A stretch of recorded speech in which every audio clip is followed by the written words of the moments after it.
नमस्कार, मैं हूं आशुतोष और आप देख रहे हैं सत्यहिंदी.com। सत्यहिंदी.com के खास कार्यक्रम आशुतोष के बात में आपका स्वागत है। बातचीत शुरू करने के पहले एक छोटी सी अपील। सत्यहिंदी.com एक कोशिश है ईमानदार, निडर और निर्भीक पत्रकारिता की। हम अपने उन लाखों दर्शकों के शुक्रगुजार हैं जो लाखों की संख्या में हमारे कार्यक्रमों को देखते हैं, हमारी हौसला अफजाई करते हैं, हमारा मनोबल बढ़ाते हैं। हम उनसे एक और छोटी सी गुजारिश करना चाहते हैं, अगर संभव हो सके तो आप न केवल हमारे कार्यक्रम देखें बल्कि आप हमारी थोड़ी सी आर्थिक मदद भी करें। हमारे लिए बहुत बड़ी मदद होगी और आप ऐसा कर सकते हैं। आप इस वीडियो के डिस्क्रिप्शन में जाएं, सत्य हिंदी के सदस्य बने, थोड़ा सा आर्थिक भुगतान करें। और अब आज की बातचीत हम शुरू करते हैं। आज एक बहुत ही गंभीर मसले पर हम अपने दर्शकों का ध्यान खींचना चाहते हैं। गंभीर मसला इसलिए क्योंकि ये देश, ये संविधान, ये लोकतंत्र, ये सब कुछ एक किताब से चलता है जिसका नाम है संविधान। भारत की आजादी के बाद जब बहुत सारे देश, बहुत सारे एक्सपर्ट का ये कहना था कि क्या भारत एकजुट रह भी पाएगा, ये प्रश्न बड़ी मजबूती के साथ इंग्लैंड में और यूरोपीय देशों में बहुत सारे लोग ये उठा रहे थे।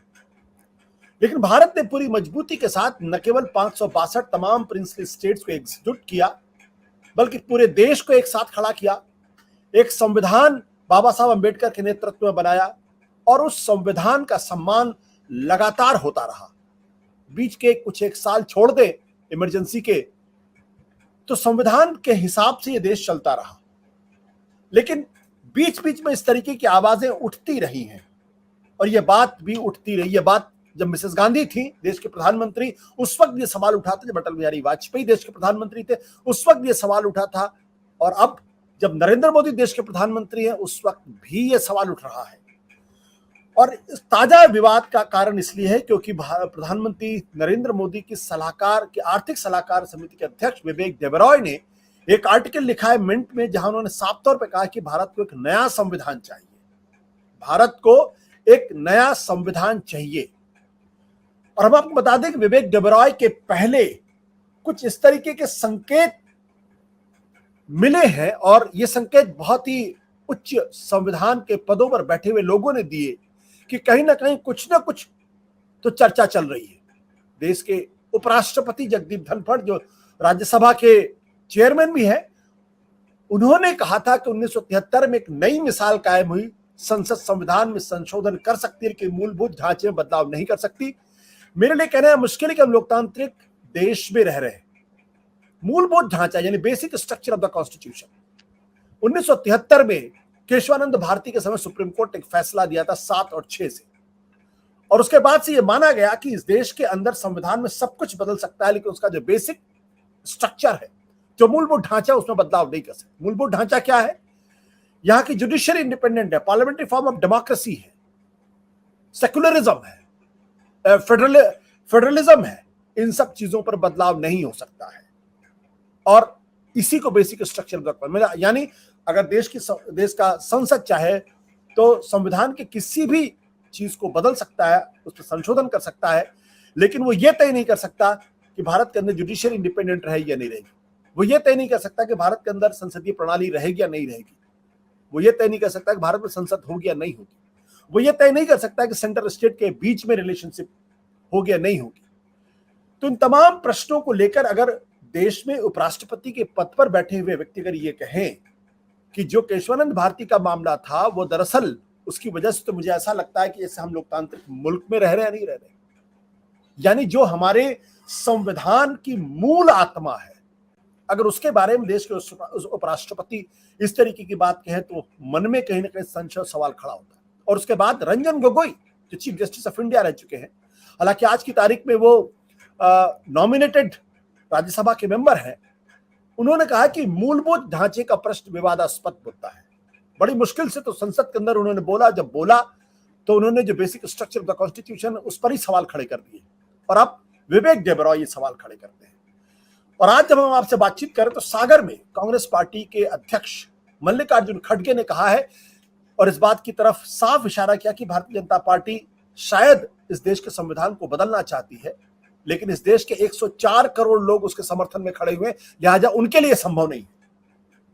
लेकिन आपको बता दें कि जब अटल बिहारी वाजपेयी की सरकार थी तो एक लॉ कमीशन बना था, एक कमीशन बना था और उस कमीशन ने संविधान को रिव्यू करने की का मैंडेट उसको था। मिसेस गांधी के जमाने में भी इस तरीके की बात उठी थी। यहां तक कि एक वाकया यह भी है कि जब बंसी लाल, जो उन दिनों इंदिरा गांधी संजय गांधी के बड़े चहेते थे, उन्होंने किसी नेता से कहा था कि बहन जी को तो आजीवन हमें बना देना चाहिए राष्ट्रपति, संविधान में बदलाव करके, वो भी एक कोशिश थी।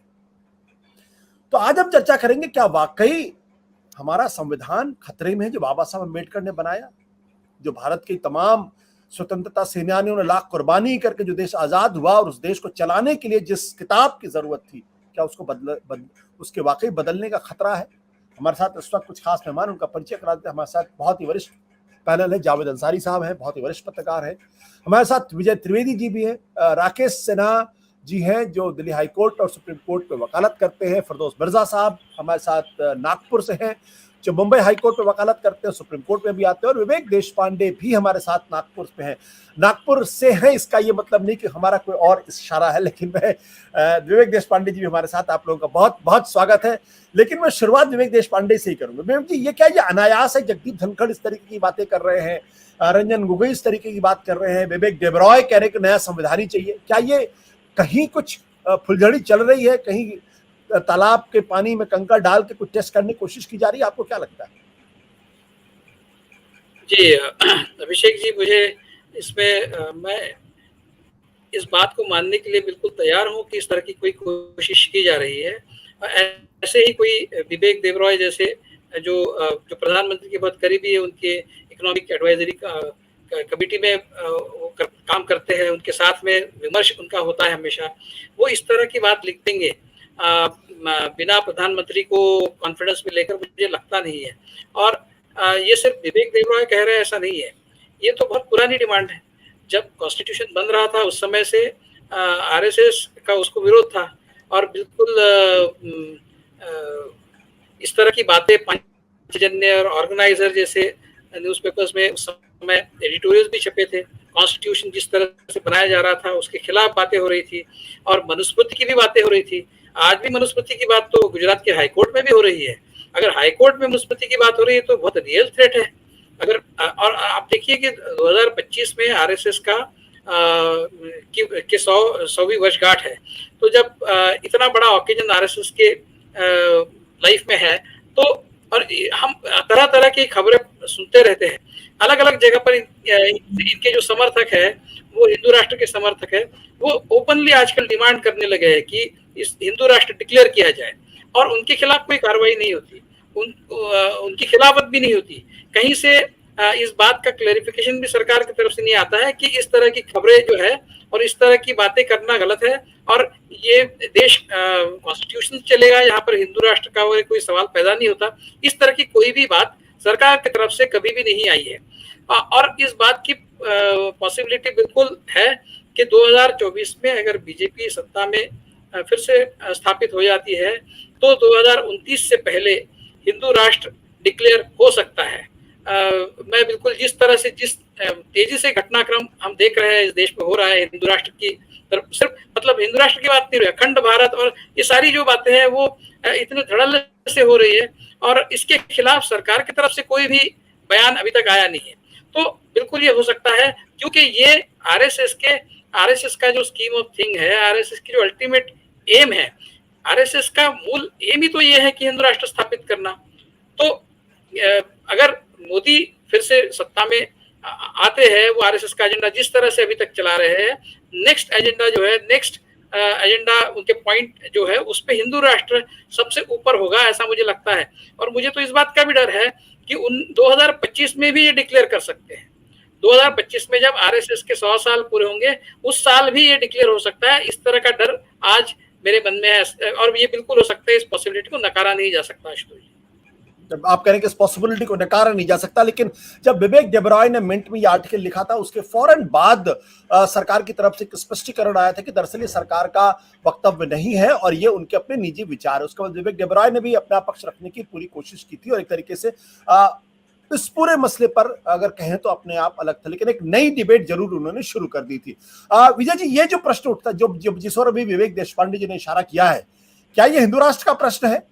क्या यह माना जाए कि आज जो लोग सत्ता में है उन्होंने कभी भारत के संविधान को स्वीकार नहीं किया है? और विवेक विवेक जी की राय इस बात में दम है कि जब भारत का संविधान स्वीकार किया गया तो उस वक्त भी कहा यह गया था कि दरअसल इसमें तो कुछ भी भारतीय नहीं, इसमें कुछ भी हिंदू नहीं है, इसमें जो कुछ भी है सारे कॉन्सेप्ट विदेशों से लिए गए, पश्चिम से लिए गए हैं। विजय जी आपकी आवाज नहीं आ रही। सॉरी, जब संविधान बन रहा था तब अलग अलग लोग अपनी अपनी राय दे रहे थे और उसमें इस बात का जिक्र किया ही गया कि संविधान जो है अलग अलग जगह से लिया गया और उसमें कुछ भारतीय नहीं है। ये तो सच ही है कि अलग अलग जगहों से हमने मिलाकर बनाया है, लेकिन ये कोई आपत्तिजनक बात नहीं है, ये फैक्ट है, इसको फैक्ट की तरह से देखना चाहिए। लेकिन मैं इस बात की कोई संभावना, कोई को भी आप स्ट्रेस पे बोल सकते हैं और संभावना को भी स्ट्रेस पर बोल सकते हैं कि हिंदू राष्ट्र बनाने की कोई कोशिश 2024 से पहले या 2024 के बाद कोई हो सकती है या कर सकता है, मुझे किसी हालत में नहीं लग रहा। पहली बात। दूसरी बात, संविधान में बदलाव की कोशिशें कई बार हुई और 100 से ज्यादा बार, 110 से ज्यादा बार है, यहाँ पर सिन्हा साहब भी बैठे हैं, फिरदौस साहब भी बैठे हैं, तो वो ज्यादा बात बताएंगे। इतने अमेंडमेंट्स हमने किए हैं और वो जो अमेंडमेंट्स हुए वो आरएसएस के लोगों ने नहीं किए, मोस्ट ऑफ द अमेंडमेंट्स, है ना, बीजेपी ने भी नहीं किए। 110 है तो उसमें से मतलब 80-90 से ज्यादा अमेंडमेंट्स नॉन बीजेपी गवर्नमेंट्स ने किए। और जब संविधान बना था तो उसकी मंशा में भी ये बात डॉक्टर अंबेडकर ने कही थी कि संविधान जो है ऐसी व्यवस्था है कि जिसको बदला जाएगा समय के हिसाब से। और पहला बदलाव तो तुरंत ही हो गया था जब जवाहरलाल नेहरू ने बड़े अमेंडमेंट्स उसमें किए थे। ठीक है, तो संविधान में बदलाव डर नहीं है आपका, उसको बदलाव को सुधार के तौर पर आप दे सकते हैं। और वो एक हमारी व्यवस्था है, संसदीय व्यवस्था, जिसमें एक बड़ा जो हिस्सा है जब उसको सपोर्ट करता है, संवैधानिक संशोधन जैसे होते हैं, उसके बाद ये बदलाव किए जाते हैं। फिर विवेक देवराय का जो सवाल आया उसके बाद सरकार ने स्पष्ट कर दिया। अब या तो हम विवेक देवराय को ज्यादा महत्ता देते हैं सरकार के मुकाबले, कि सरकार ने जब स्पष्ट तौर पर कह दिया कि कोई बदलाव नहीं होगा, तो इसको मानना चाहिए नहीं मानना चाहिए, ये हम सब लोगों के ऊपर है कि क्या मान रहे हैं। इसको ये कह सकते हैं कि पॉलिटिकल पार्टीज अपनी वाटर टेस्टिंग करती रहती है और उसके लिए विवेक देवराय को इस्तेमाल भी किया जा सकता है, इससे मैं इनकार नहीं कर रहा। लेकिन कोई सरकार इस संविधान के मूलभूत ढांचे को बदल देगी, ऐसी संभावना मुझे 2024 के चुनावों से पहले कतई नहीं लगती और 2024 के बाद भी नहीं लगती। विजय जी आपने बड़ी दिलचस्प बात कही, आपने बड़ी दिलचस्प बात की। एक तो मुझे लगता है कि थोड़ा सा हमें स्पष्ट करना चाहिए कि संविधान में संशोधन या बदलाव ये अलग चीज है। एक नए संविधान की बात करना और मूलभूत ढांचे को एंटी डेमोक्रेटिक घोषित कर देना, जो देश के उपराष्ट्रपति ने कहा, जो राज्यसभा के चेयरमैन है, वो अलग है। तो आप जब ये कहते हैं कि कभी कि ना तो 2024 के पहले ना 2024 के बाद हिंदू राष्ट्र घोषित होगा, इसका आपके पास अधिकार क्या है? क्या आप अपने इंस्टिंक्ट के आधार पे कह रहे हैं या सूचना के आधार पे कह रहे हैं? सूचना के आधार पर भी और इंस्टिंक्ट के आधार पर भी कि हिंदुस्तान जो जिस तरह का आज है उसमें किसी सरकार की ये हिम्मत नहीं हो सकती। और मुझे पता है सरकारी के स्तर पर कि कोई सरकार के दिमाग में हिंदू राष्ट्र बनाने का कोई एजेंडा नहीं है, समझे, पहली बात। अब इसको मानना है नहीं मानना ये सबका अपने अपनी राय हो सकती है, लेकिन मुझे ऐसा कोई नहीं लग रहा। वाजपेयी सरकार का आपने जिक्र किया, जस्टिस वेंकट चलैया, उसके नेशनल रिव्यू कमीशन था वो कॉन्स्टिट्यूशन में रिफॉर्म का, उसने रिपोर्ट भी दे दी थी 2002 में। उसके बाद तो 2004 तक सरकार रही थी वाजपेयी सरकार, लेकिन उस पर कोई काम नहीं हुआ। इसकी बड़ी वजह मैं ये नहीं कह रहा कि वाजपेयी सरकार की इच्छा थी कि नहीं थी, लेकिन हिंदुस्तान जिस तरह का मजबूत लोकतंत्र है उसमें अब 1975-1976 का 42nd अमेंडमेंट, जिसे हम मिनी कॉन्स्टिट्यूशन कहते हैं, उतनी हिम्मत भी कोई सरकार नहीं कर सकती। उसमें तो बेसिक स्ट्रक्चर में चेंज किया गया था। 42nd अमेंडमेंट को देखें तो उसमें सरकार ने, संसद ही कहना चाहिए, उसने जो अमेंडमेंट्स किए वो कॉन्स्टिट्यूशन के बेसिक स्ट्रक्चर में चेंज है। उस पर आज हम इसकी चर्चा नहीं कर रहे, लेकिन वो मिनी कॉन्स्टिट्यूशन रिफॉर्म था या चेंज था, एक बदलाव था बड़ा, मैं उससे इसको जोड़ नहीं रहा। लेकिन 1975 से 2023 की कंपैरिजन करना, तुलना करना ही मतलब बेमानी सी बात है। ये हम उन बातों को बढ़ावा दे रहे हैं जिसको वो वाटर टेस्टिंग के तौर पे कंकर डाल के लाना चाहते हैं।